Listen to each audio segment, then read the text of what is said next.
Every civilization on Earth has its blank spaces on the map, places written about more than they've been visited, described more than they've been studied.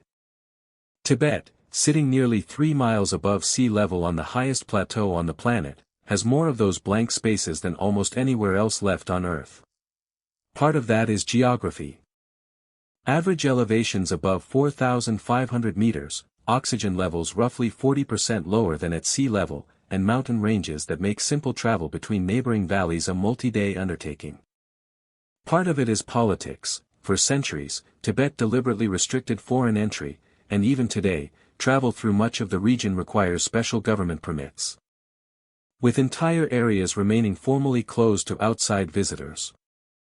And part of it, harder to quantify but impossible to ignore once you start looking, is that Tibetan tradition itself has spent over 1,000 years actively marking certain places as forbidden, not because outsiders decided to keep them secret, but because the people who live there decided some places simply shouldn't be disturbed. What follows are 8 open files. Places where geography, politics, and belief have combined to keep something, a mountain, a kingdom, a waterfall, an entire vanished civilization, just out of science's full reach. Location, Mount Kailash, Western Tibet. Status, unclimbed. Not attempted. Off-limits by unofficial, near-universal agreement.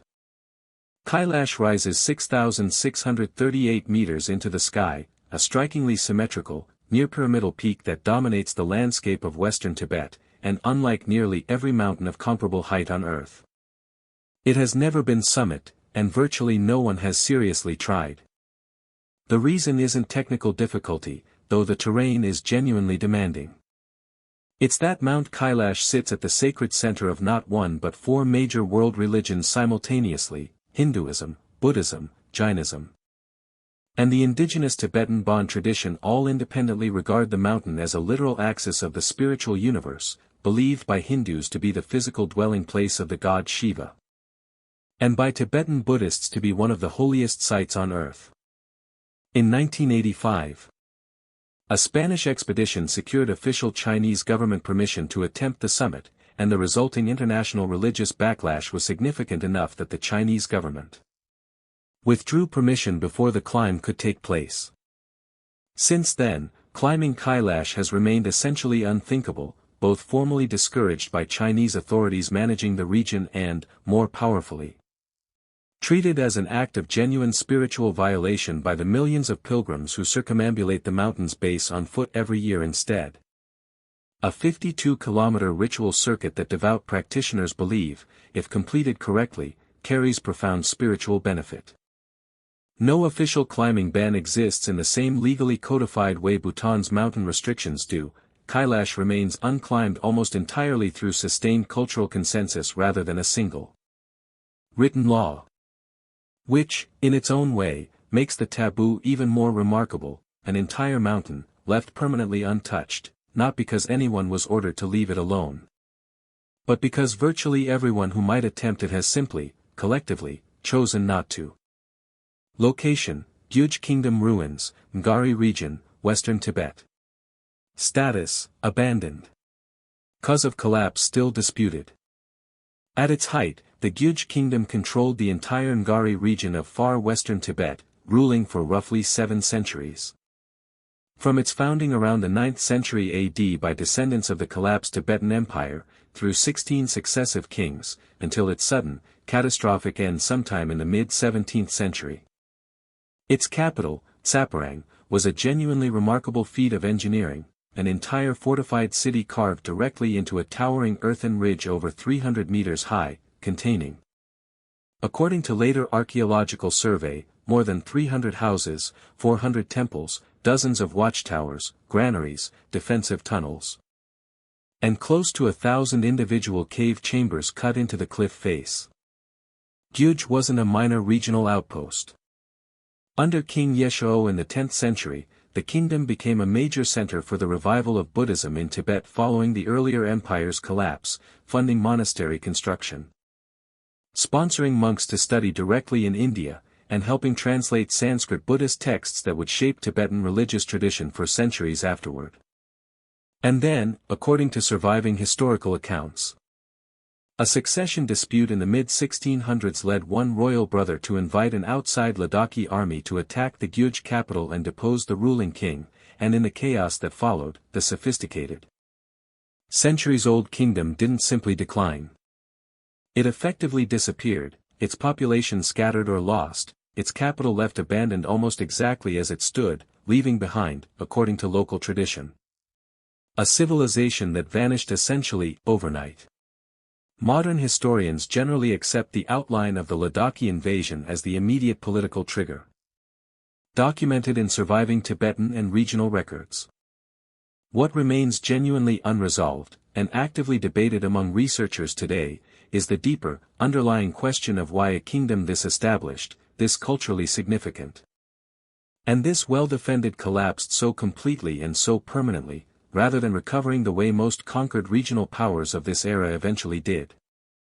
The extraordinarily dry, high-altitude climate that has preserved Saparang's mud brick walls, painted murals, and carved cave chambers in remarkable condition for nearly 4 centuries has also, ironically, preserved the mystery right alongside the architecture, a UNESCO World Heritage nomination for the site, submitted in 2015. Specifically cites the ruins as physical testimony to a civilization whose full story still hasn't been definitively reconstructed. Some historians and religious scholars have proposed an additional, more unsettling layer to the story, pointing to local oral tradition suggesting the kingdom's final population may have simply scattered into the surrounding mountains and valleys rather than being wholesale slaughtered, effectively dissolving into neighboring communities rather than vanishing through violence alone. If accurate, that would mean descendants of Gyuj's population may still live in the region today, their specific royal lineage and identity lost to history even as their genetic and cultural inheritance quietly persists, a genuinely haunting possibility for a kingdom whose most famous modern description remains, almost universally, some version of the phrase, vanished overnight. Location, Yarlung Tsangpa Grand Canyon, southeastern Tibet. Status, confirmed. Still barely accessible. For well over a century, Western explorers chased rumors, passed down through Tibetan hunters and Buddhist monks, of a massive, hidden waterfall deep within an almost impossibly remote gorge along the Yarlung Tsangpo River, a river that, as it curves around the eastern Himalayas, carves the deepest canyon on the entire planet, at points measuring more than 5,000 meters from rim to river, significantly deeper than the American Grand Canyon. Multiple British expeditions in the early 20th century searched specifically for this legendary Falls of the Tsangpa, some explorers risking, and occasionally losing, their lives navigating the gorge's brutal terrain, dense subtropical jungle, and extreme, rapidly shifting elevation changes. None conclusively found it. It wasn't until 1998 that a joint American and Chinese expedition, cutting through the canyon's most remote, previously unmapped final stretch, confirmed and documented what became known as the Hidden Falls, a major waterfall roughly 30 meters high, the largest on the entire river system. Finally photographed and measured directly by Western scientists for the first time. Chinese geographers quickly, and with some justification, pointed out that Chinese survey teams had already photographed the falls from a helicopter back in 1987. Over a decade earlier, a footnote that complicates the tidy, century-long Western quest finally solved narrative, but doesn't change the underlying reality. This was one of the last major geographic features of its scale on the entire planet to be definitively confirmed and mapped by any scientific team, Eastern or Western, at all. The canyon's extreme, near-vertical terrain, combined with its location within a sensitive, heavily restricted border region between Tibet, India, and Myanmar, continues to make sustained, detailed scientific survey of the gorge's full length genuinely difficult even now. Botanists studying the canyon's dramatic elevation range, plunging from alpine glacier terrain at its rim down to subtropical rainforest conditions at the river itself, have documented an extraordinary, still incompletely catalogued range of plant and animal species across that single vertical corridor. And researchers continue to suspect the canyon's most inaccessible side branches and tributary gorges likely still hold undocumented biodiversity. And quite possibly additional unmapped geographic features that no scientific expedition has ever successfully reached. The scale of the canyon alone helps explain why. At its deepest confirmed point, the gorge plunges more than 5,382 meters from the surrounding peaks down to the river below, making it, by most measurements, the deepest canyon anywhere on the planet, deep enough that entire microclimates and distinct ecological zones exist stacked on top of one another within a single cross-section of the gorge wall. Local Tibetan tradition has long described this region as a bayo, a hidden sacred land in the same broader tradition found elsewhere across the Himalayas. Believed to conceal a spiritually significant realm accessible only under the right conditions, meaning the canyon's decades-long resistance to full Western scientific mapping arrived layered directly on top of a much older belief that at least part of what it hides was never meant to be found casually at all. Location: across the Tibetan Plateau, centered historically on Western Tibet. Status: extinct as a political entity. Its writing system remains only partially understood. Long before the Gyuj kingdom, long before the more widely known Tibetan Empire that would eventually dominate the plateau, an earlier civilization called Zhangzung held sway across much of Tibet. Believed by most historians to be the original homeland of Bon, Tibet's indigenous pre-Buddhist religious tradition. Zhangzung's exact chronological boundaries remain debated, but archaeological evidence, including excavated tombs containing sophisticated bronze, gold, and silver ornaments, worked ivory, patterned silks, and imported trade goods linking the region to both India and Central Asia, confirms a genuinely advanced Iron Age and protohistoric culture flourishing on the plateau. Roughly from around 500 BC through the early centuries AD. Zhangzung maintained its own distinct written language, and fragments of Zhangzung script have survived. Preserved primarily within later Tibetan Bon religious texts that claim to translate or reference the older language. But Zhangzung as an independent written language was never fully, continuously used and preserved the way Tibetan itself eventually was.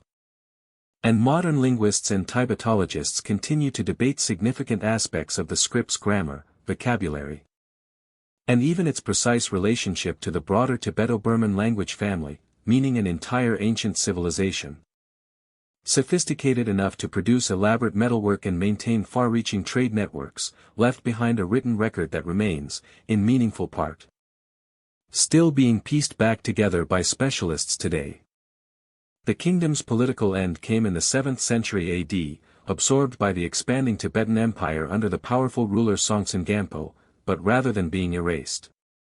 Zhangzung's religious and cultural influence appears to have been substantially absorbed into what would become mainstream Tibetan Buddhism and the surviving Bon tradition, meaning practices, beliefs, and possibly even specific sacred sites tracing back to this older civilization may still be quietly, continuously practiced across Tibet today by people who may not always realize just how far back the tradition actually reaches.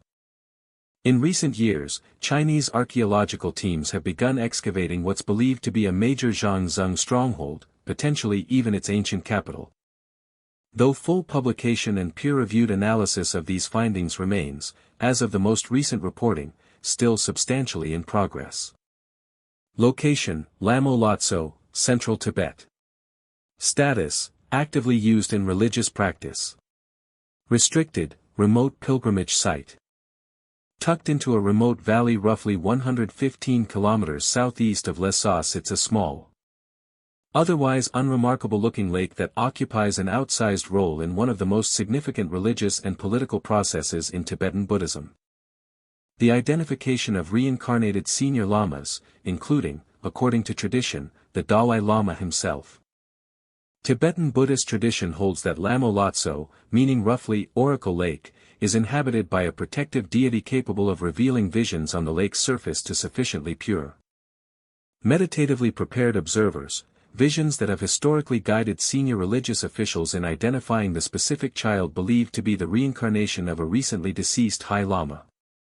According to widely documented Tibetan religious accounts, Officials searching for the reincarnation of the 13th Dalai Lama in the 1930s reportedly received a vision at the lake that meaningfully guided their eventual identification of the child who would become the 14th Dalai Lama, the current, internationally recognized spiritual leader of Tibetan Buddhism.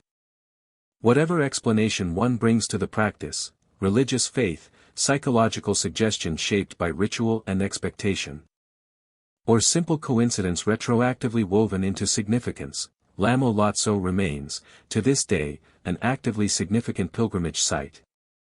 And its role in one of the most consequential religious succession processes still operating anywhere in the world today makes it a genuinely unusual case, a body of water whose reported visions have, according to documented religious tradition, directly shaped the identification of a living, globally recognized spiritual leader, using a method science has no framework to evaluate, confirm, or dismiss. Location: Yamdrok Lake, Central Tibet. Status: sacred. Subject of ongoing environmental and cultural anxiety. Stretching across the high plateau south of Lhasa in a striking, elongated, scorpion-like shape, Yamdrok Lake is regarded within Tibetan tradition as one of the four holiest lakes in Tibet. Believed by some Tibetan Buddhist practitioners to be the transformed embodiment of a goddess, and considered a vital source of what's often described as Tibet's spiritual life force. A specific, widely repeated piece of local prophecy holds that if Yamdrok Lake ever completely dries up, Tibet itself will become uninhabitable, a belief that gained genuinely significant real-world political traction in the 1990s and 2000s, when Chinese authorities proposed and eventually built a hydroelectric power station drawing water from the lake, triggering sustained public concern and formal religious objection over the lake's long-term water levels. Hydrological studies conducted since the power station's completion have generally indicated the lake's water levels have remained relatively stable, addressing at least some of the practical environmental concern, though debate over the facility's long-term ecological impact has continued among both scientists and local religious communities. What makes Yamdrok worth including here isn't a scientific mystery in the conventional sense, it's a case study in how directly a specific body of water's physical, measurable condition has become entangled with an entire region's spiritual identity, closely enough that a hydroelectric engineering project became, in effect, a matter of significant religious and cultural concern playing out in real time, not confined to ancient legend at all. Location: Lhasa, Central Tibet. Status: formerly closed. Still requires special permits to visit today. For roughly 2 centuries, stretching from the mid-1700s well into the 20th century, Tibet's ruling authorities maintained a deliberate, sustained policy of excluding virtually all foreign visitors from Lhasa and much of the surrounding region. A period of isolation intense enough that Lhasa earned the popular Western nickname, the Forbidden City, long before that same term became more commonly associated with Beijing's imperial palace complex. The handful of European explorers who did manage to reach the city during this period, several of them disguised as pilgrims or traders to avoid detection, described a metropolis almost mythical in Western imagination by the time reliable first-hand accounts finally began circulating. That deliberate isolation ended, in practical terms, through a combination of early 20th century British military intervention and, more decisively, China's assertion of direct control over Tibet beginning in 1950, but the underlying pattern of restricted access never fully disappeared, it simply changed hands. Today, foreign visitors to the Tibet Autonomous Region require a specific Tibet travel permit, arranged only through licensed tour operators, in addition to standard Chinese visas, and independent, unescorted foreign travel remains prohibited across most of the region. Large sections of Tibet, particularly border-adjacent and ethnically sensitive areas, remain entirely closed to foreign visitors altogether. Meaning Lhasa's centuries-old identity as a city outsiders couldn't freely reach has, in practical, bureaucratic reality, never fully ended, only the specific authority enforcing it has changed. Location: throughout the Tibetan Plateau. Status: actively, legally practiced today. We close this file, appropriately, with death itself. Tibetan sky burial: known locally as jader, meaning roughly, giving alms to the birds, remains the most common traditional funerary practice across much of the Tibetan plateau. Rooted in Buddhist beliefs regarding impermanence and the compassionate final act of offering one's physical remains as sustenance to other living beings, specifically Himalayan griffon vultures. The practice involves a trained specialist, known as a Rojayapa, ritually preparing and dismembering the body at a designated, often mountaintop, sky burial site. Allowing vultures to consume the remains entirely, typically within a matter of hours. Rooted partly in the same practical logic underlying similar exposure practices found elsewhere in the world's harsh, high-altitude, or resource-scarce environments, Tibet's rocky, frequently frozen terrain makes conventional burial genuinely difficult across much of the plateau. And firewood for cremation has historically been scarce at this altitude. The practice is inseparably tied to Buddhist teachings on the impermanence of the physical body and the value of a final act of generosity extended even in death. Sky burial remains a legally protected, actively practiced tradition in Tibet today, generally closed to outside photography and casual observation out of religious respect.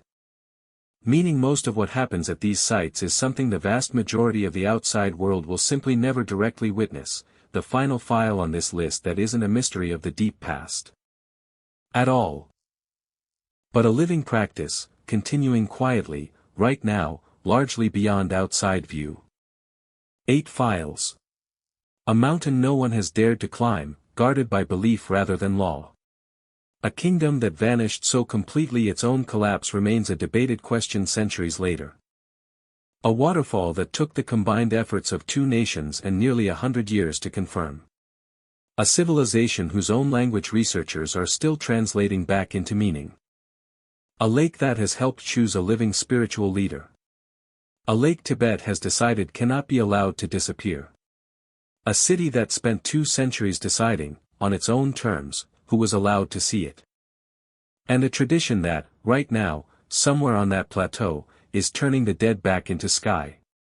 Science hasn't failed to explain Tibet. In most of these cases, science simply hasn't been let all the way in yet. Which of these 8 files would you want opened first? Tell us in the comments, and if places the modern world still hasn't fully mapped are exactly what keeps you watching, subscribe, because this particular case file is nowhere close to closed.